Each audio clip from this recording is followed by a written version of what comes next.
you have your friggin' machine on? There's the person that my family know, and the other Elizabeth Taylor, the commodity. One is flesh and blood, and one is cellophane. In 1964, Elizabeth Taylor made a mistake that would come back to haunt her many years later. She put her trust in a journalist who promised to help her write her life story. Elizabeth thought she was working with someone who wanted to capture her memories in a respectful way, but she had no idea he had another plan. For months, she invited him into her home. She would pour whiskey into glasses, sit back, and start talking. To her, these talks felt private, almost like speaking to a close friend. But without her knowledge, the journalist was secretly recording every single word. 50 years later, those tapes surfaced. Over 40 hours of private recordings, never meant for the public, have forced us to reconsider everything. The woman everyone thought they knew had been living a double life. This is the story of the real Elizabeth. Children's Matinee presents National Velvet, about a race called the Grand National, and a girl named Velvet, whose biggest dream was to win it. Tell us more about your sister, Bill. Sometimes she doesn't wash her neck. Horses. What does it feel like to be in love with a horse? I want to be a famous rider. I should like to hunt, ride to hounds. I should like to race. Velvet's horse was The one who was there all along, waiting for the world to finally listen. Elizabeth Taylor's story didn't start in Hollywood. It began in London on February 27, 1932. She was born to wealthy American parents who were art dealers living abroad. From the beginning, her life was one of privilege, but Elizabeth was different from other children. Her violet eyes, made even more striking by a rare genetic trait giving her a double row of eyelashes, drew attention wherever she went. Her mother, a former stage actress, recognized her daughter's potential and believed she was destined for stardom. In 1939, as war threatened Europe, the family moved to Los Angeles. Her mother's ambitions quickly intensified. By the age of 9, Elizabeth had signed her first contract with Universal Pictures, but her start in Hollywood was rocky. The studio didn't know what to do with her. One casting director told her mother that Elizabeth's eyes seemed too old, and after just one film, the studio let her go. Most children would have given up, but not Elizabeth or her mother. Soon she caught the attention of Metro-Goldwyn-Mayer, the largest studio in Hollywood at the time. In 1944, at the age of 12, she landed the role that would change her life forever: Velvet Brown in National Velvet. The movie was a massive success, and MGM immediately signed her to a 7-year contract paying $750 a week, a fortune in the 1940s. Yet fame came with a heavy price. Elizabeth's childhood was over the moment she became a star. The studio was like a giant factory, controlling every detail of her life. Her days were packed with lessons on set, filming schedules, and personal coaching. She was no longer just a child. She was a product, and MGM decided who she could meet, what she could say, and how she should appear to the public. The lost tapes show a very different side of Elizabeth Taylor, a young woman struggling with the identity that Hollywood forced on her.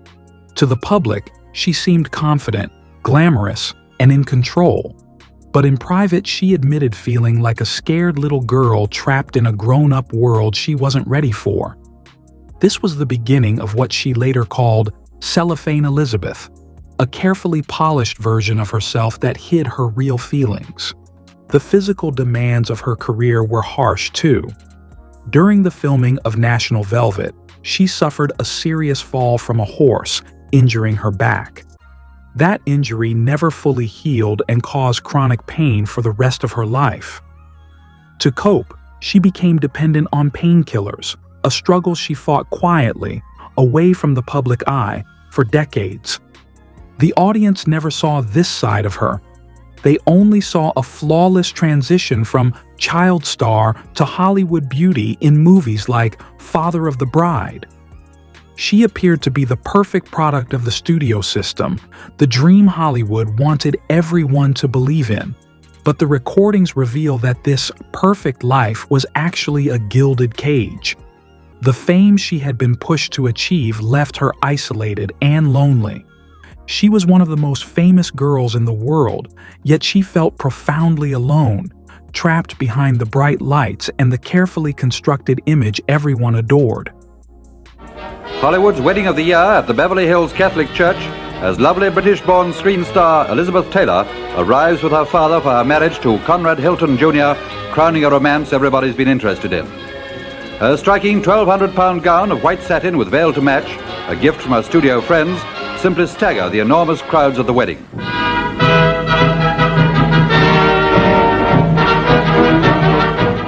By the time Elizabeth Taylor turned 18, she was one of MGM's most valuable stars. Her fame was undeniable, and the studio saw every move she made as an opportunity.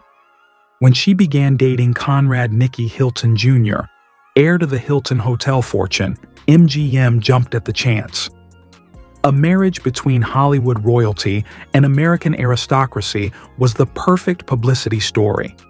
They even used it to promote her film Father of the Bride, blurring the lines between her real life and the movies she starred in.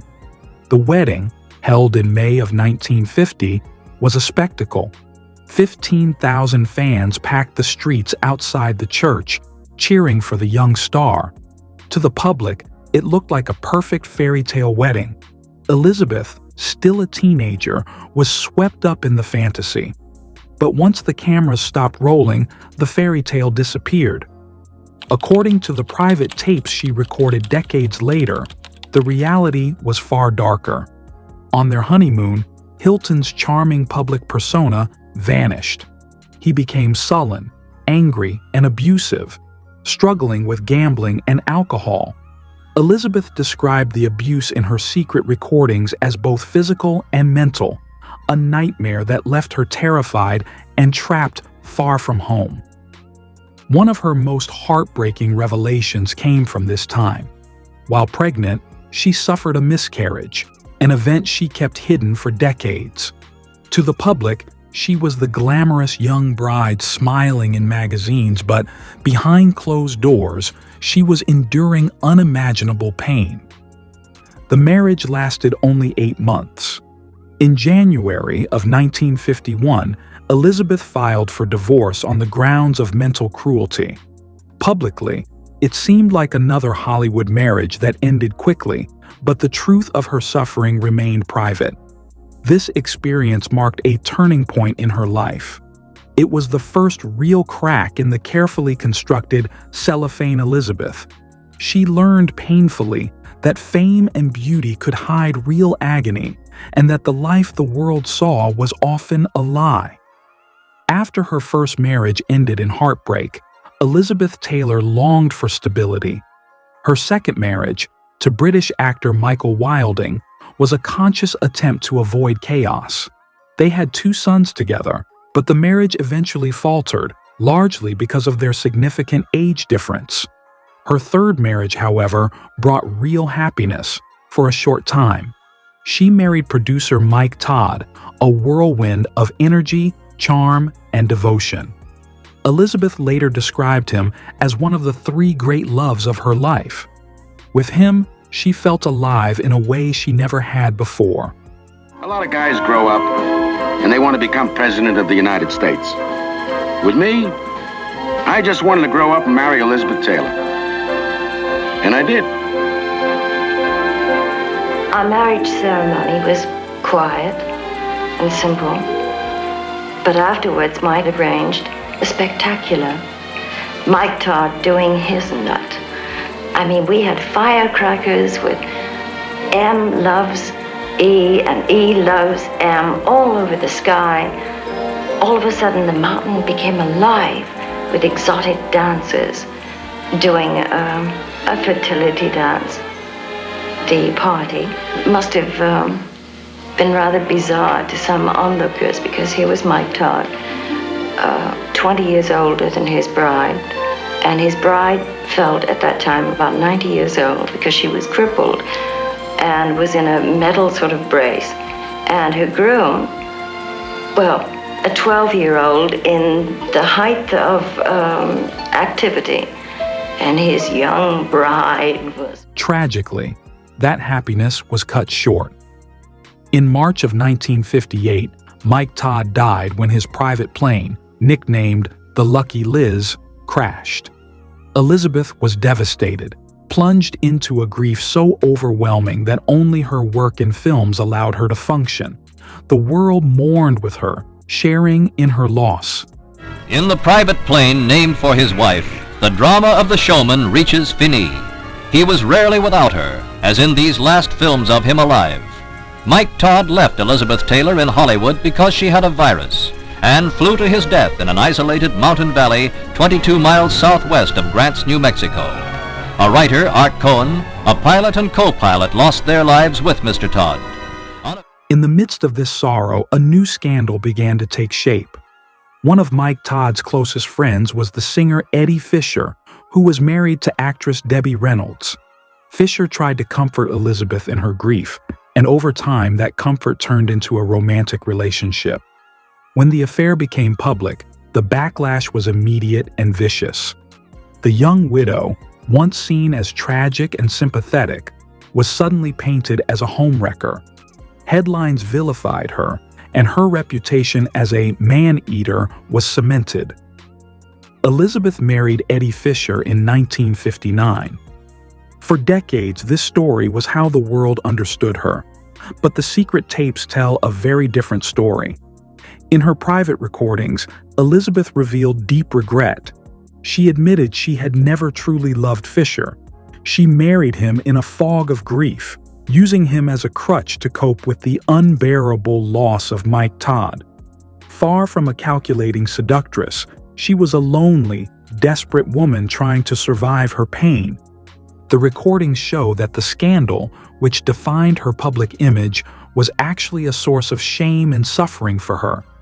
The marriage, born out of tragedy, soon turned toxic. Elizabeth was trapped in a relationship that left her isolated and unhappy, but eventually, she found the courage to leave. These private confessions reveal a truth hidden from the public. The glamorous star they saw on screen was often battling fear, loneliness, and heartbreak behind closed doors.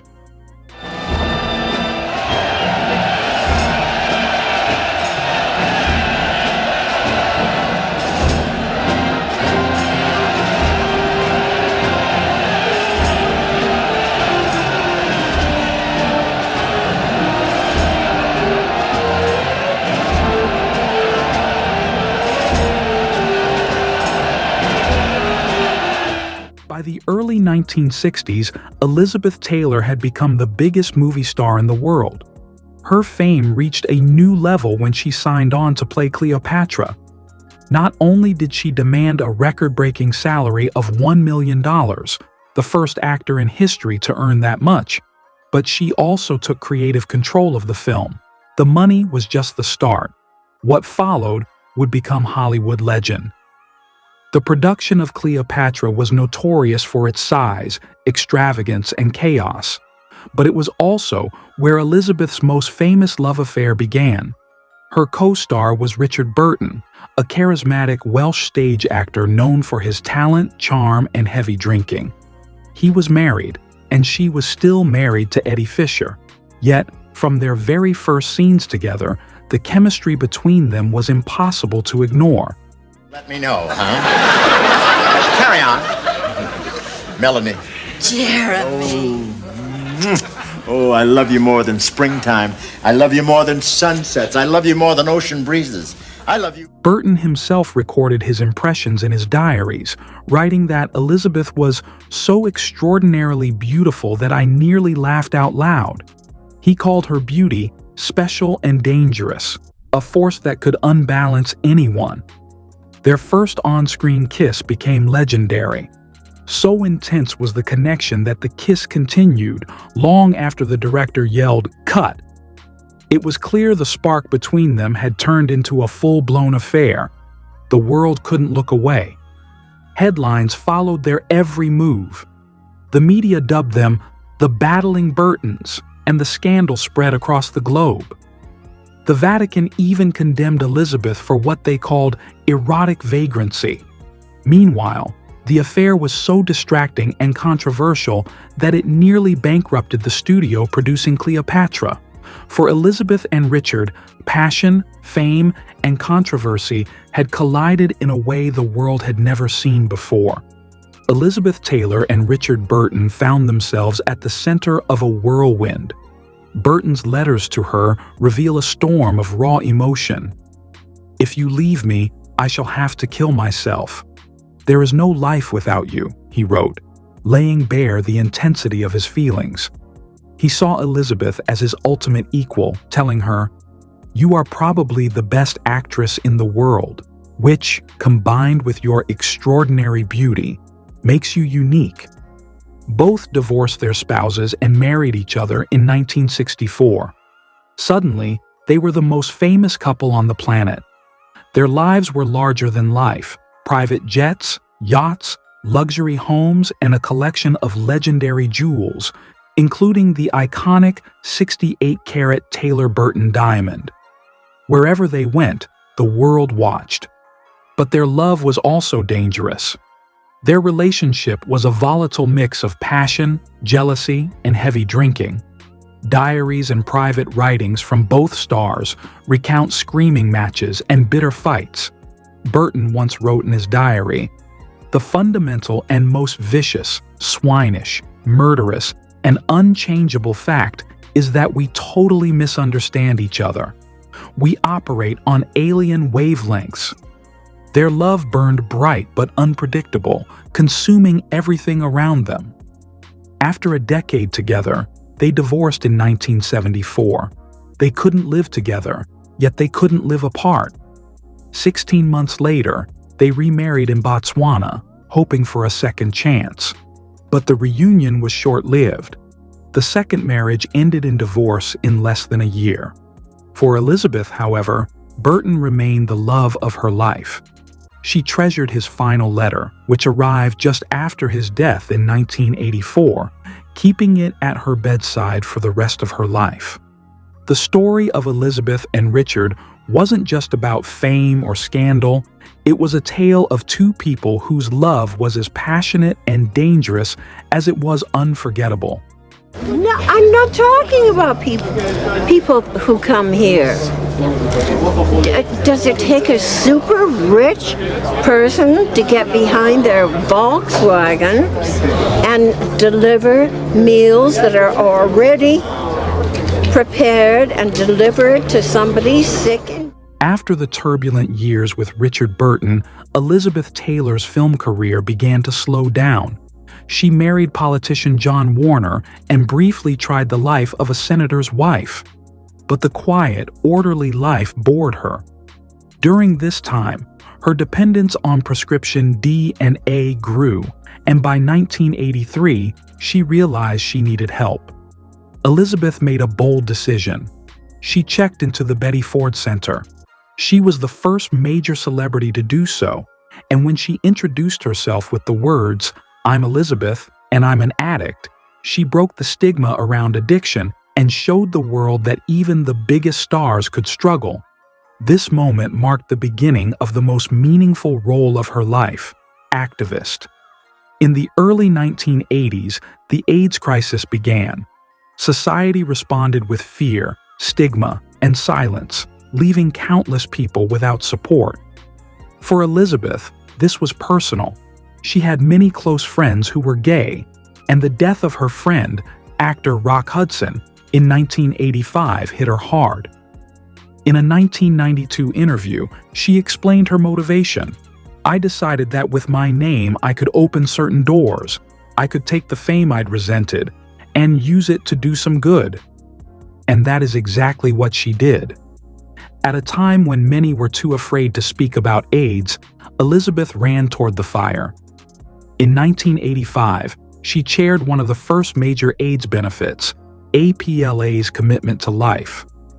People not only slammed doors in my face, she recalled, but I received death threats. Still, she persisted, raising over $1 million. That same year, she co-founded the American Foundation for AIDS Research, known as AMFAR. She became one of the movement's strongest champions, lobbying Congress and even appealing personally to President Ronald Reagan. Her activism went beyond politics and public appearances. She visited hospices quietly, hugging patients who hadn't felt human touch in months. In 1991, she founded the Elizabeth Taylor AIDS Foundation, providing direct patient care and support.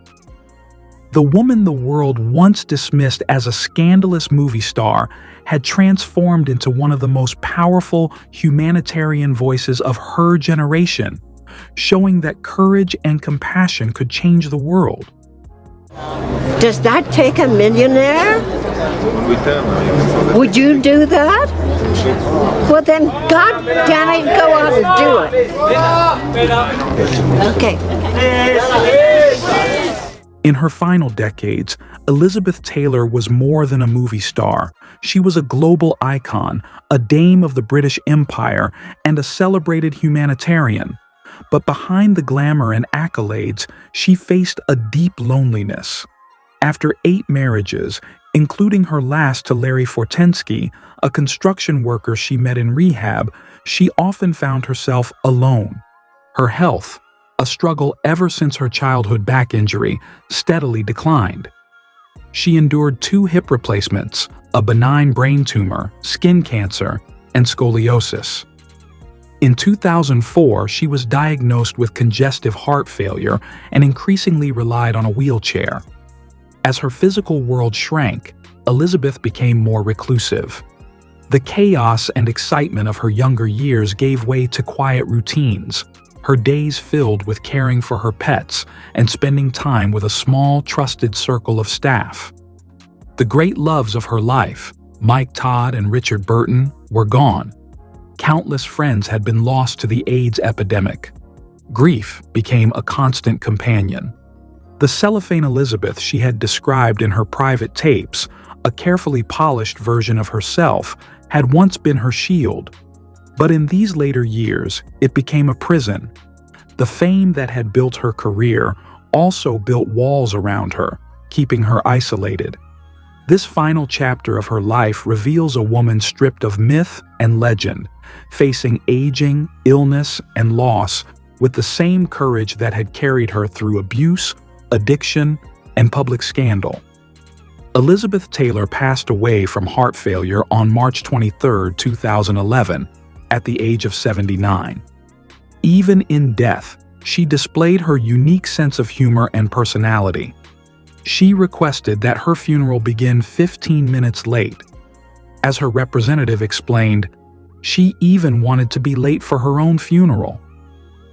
When Elizabeth Taylor passed away, the world felt a deep loss. People remembered her as a brilliant actress, a figure of endless scandal, a lover of extravagant diamonds, and a tireless activist. It seemed like her story had been told and finished. But now, new recordings, her lost tapes, have come to light, and they are changing everything we thought we knew about her.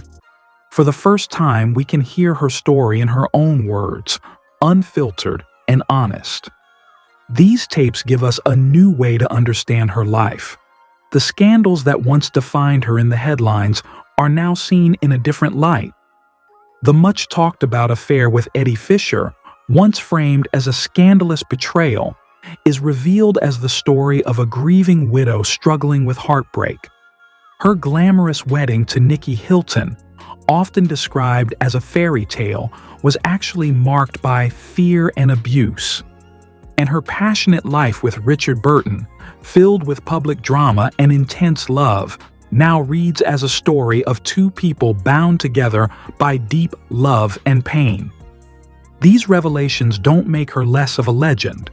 Instead, they make her story more real and more inspiring.